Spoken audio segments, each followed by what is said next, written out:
And welcome back. We are here with Game 4, Tyrador Keep. Not a big fan of this map, but Blizzard likes it. They keep it in the ranked rotation, so we got it. Tyrador Keep, very tricky map. This was actually this was the first semifinal match, the only one that actually got casted due to that early unfortunate drop. And we did see some exciting play for at least that one game, and it makes its second visitation here in the finals. This is Game 4, not an elimination threat yet for anybody. We have Costanza and Freedom winning 2-1, and this will try to be an equalizer between Magus and Inukshuq, looking for a second victory to try and tie it up. Last time they got a tie by doing a dual 7 pool, a very surprising build, met with a lot of disdain from Freedom and Costanza, especially Freedom, and we'll have to see how this plays out here in Game 4. Early scout going out for Inukshuq, trying to find out where their teammates are at, and their enemies are at, and Costanza going for an early, looks like a partial wall off. I don't know if he'll go with a full wall off. Usually this pylon's a little further back for the full, but you could definitely do it with that as well. And we see Costanza sending that same probe out to go and scout and find out where his enemies are at. So it doesn't take too long to find out where your enemy bases are located at, but whatever base they're not located at becomes very fit for colonization, and you'll see a lot of people build up essentially an entire second set of bases in the third base that goes uninhabited early on. So it's definitely useful to keep an eye on it. With 3 Zergs in this finals, I don't think it'll be a problem. There's more than enough overlords going on. I mean, there's so many overlords flying around by mid-game, you almost need your own air traffic controller just to keep the skies clear. I mean, it's cluttered. It's just flat out cluttered. So we see a little bit of frustration now from Freedom. Not sure what that's about. Looks like he's, essentially trying to chase around Inukshuq a little bit. So not sure if that's just playful banter back and forth. And meanwhile, Costanza, staying very focused, is going with an early forge. Very interesting build. I haven't seen Costanza really go with an early forge before. It looks like he may try to wall in with cannons. That's usually very indicative of a, well, there's no gas. I would say normally that's very indicative of some kind of, void ray attack or void ray rush, but we don't see a second base down. We don't see the gas down. The only person that's managed to expand, or at least trying to, is Magus here. Very safe expansion located inside the initial starting base. So it should be interesting. And Inukshuq doing an excellent job. Once again, this is just, I want to call attention to the excellent scouting that goes on between Inukshuq and Magus, especially Inukshuq. He's just so good at moving these workers around and keeping them occupied. And you can see this elaborate pattern here where, he just forms these constellations, and unfortunately these Zerglings are not part of it, and they are going to try very hard to shut him down. And even with 4 Zerglings chasing him, he still manages to make it to the creep and then die. So I guess not as safe when there's 4 Zerglings on the map. But either way, a very interesting use of walling here with the cannons. It does not look like he's going void attack, but it's still very early to tell. There's no gas though, so it'd be a very late void ray attack if he tried it now. And we do see a second base coming down for Costanza. He may just try to go for a supreme macro build here and just keep them very walled in. This wall will work against some early attacks, but it's not going to do much against a baneling attack or a very heavy roach attack. So whatever he's going to do, I'm assuming will be shored up by some kind of units, or Freedom himself will short up. So we see Magus here going for a Roach Warren. That will be very useful if he wants to try and break in there. Second base not really going to use yet, only 3 guys there mining.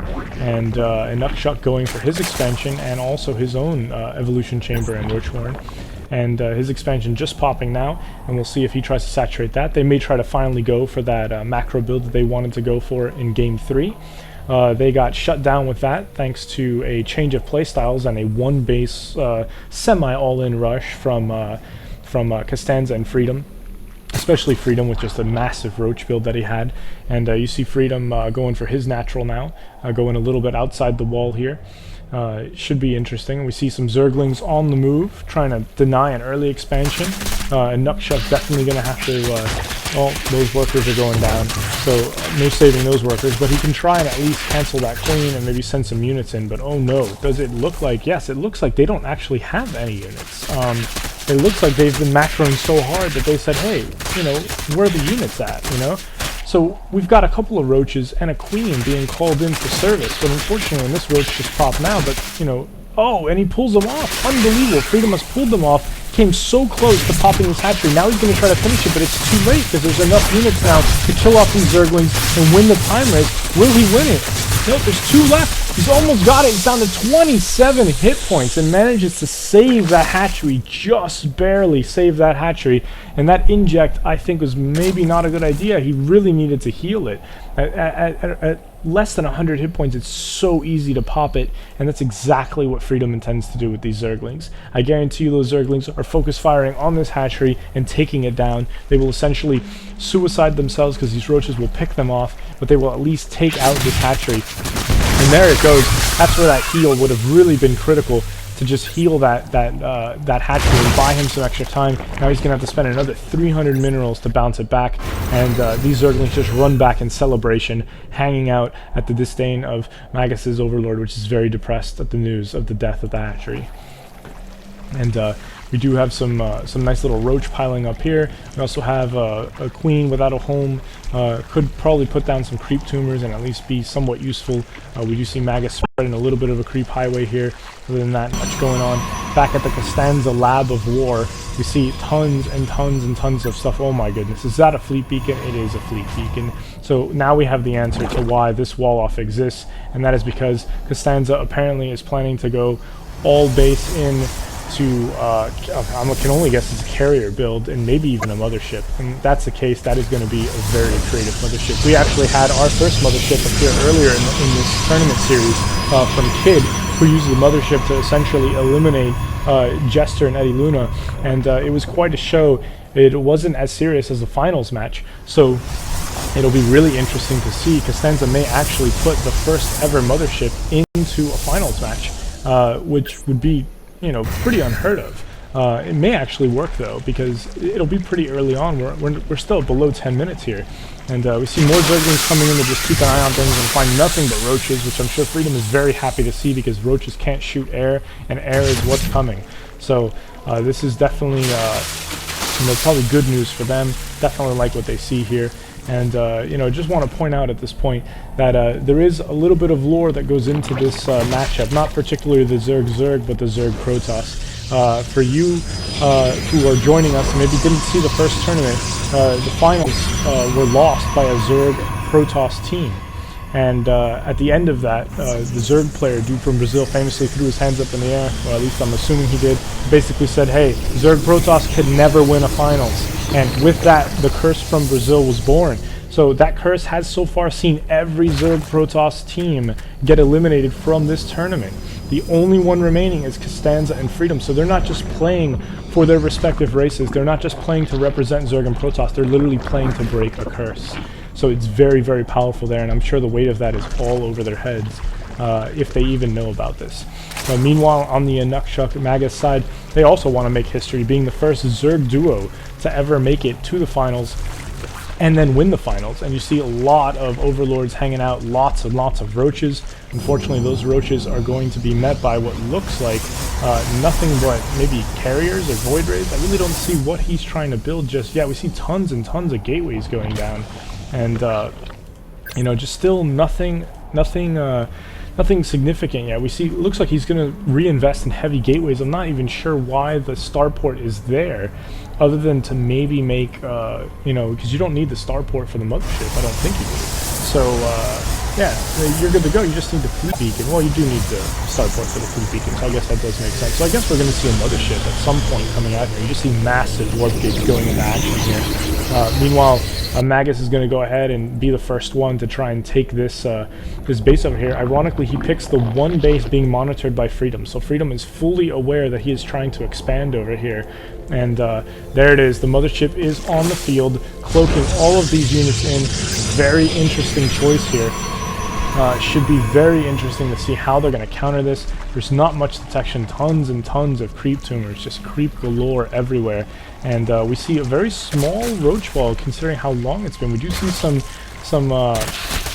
Zerglings going for a gold. We see a few Mutalisks roaming around. for the most part, fairly small armies with the exception of Costanza, who's just been macroing like a madman right now. And then, of course, this amazing mothership here. First ever in a finals, and if it pulls it off, the first ever successful attack in a finals. So we'll have to see. We do have a few anti-air units coming into play now with some Hydralisks, but I don't know if they're going to be able to outrange the cloaking range of this mothership. One of the biggest problems with the mothership is that it can cloak from standing back. It doesn't even be in range. And look at Freedom rolling in with his own Mutalisks. This has just turned into a macro battle that just did not favor at least in unit composition, did not favor Inukshuq and Magus. And we see lots and lots of Hydralisks coming in, and without Colossi, it will make this a little bit of a problem for Costanza, but they may be able to just brute force this in there with all these Zerglings. It's going to get very interesting very quickly. They really need to try and funnel them into this choke point, though. Try to really take advantage of, it's not much of a choke point, but try to take advantage of it as much as possible. And here it comes. For everyone watching, this could be the game winner right here. I mean, it is just a massive, massive army with Mothership. I mean, this is history in the making, whichever way it goes. A Mothership coming into play. We see it cloaking out all those... Oh no, it didn't cloak the front row. It did not cloak the front row of those Stalkers. And they are going to just take a beating. Those Hydralisks being distracted by the Mutalisks. The Mutalisks go down. Hydralisks going to town on those Stalkers. The Mothership moving up just in time. We do have an Overseer in play, taking advantage of that stealth detection. Mothership taking a beating going in. That does have energy. Will it pull off a vortex? And no, it does not. It just goes down. And you see these last remaining Hydralisks go down to the Stalker ball. The cloaking lasting long enough to help out with that. And these Stalkers are just rummaging right through this base. They go ahead and try to take out all these Overlords. They need to get focused though. What are they going to attack? Are they going to try to go for the hatchery? Are they going to go for expansion? Are they going to try to roll in and go for the main? He needs to make a decision. He needs to make it quickly. He's going to go ahead and pop that expansion out. A good solid choice there. Hurt that economy of the Inukshuq. Let all those workers lead you back into the base.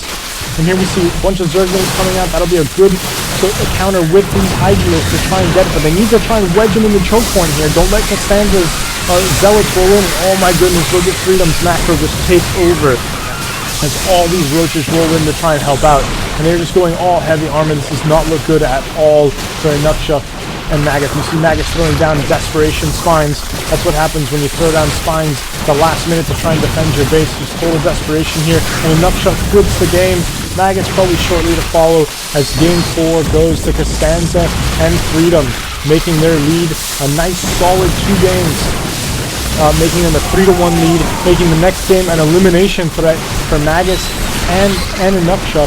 They will really need to turn this around. Will the 7-pull return? We really don't know what's going to happen, but this game was a very big macro battle on both sides, and even though Inukshuq and Magus had 1 base on them, they still could not match the unit count. There's an excellent balance from Costanza and Freedom on the macro to unit production, leading with a win.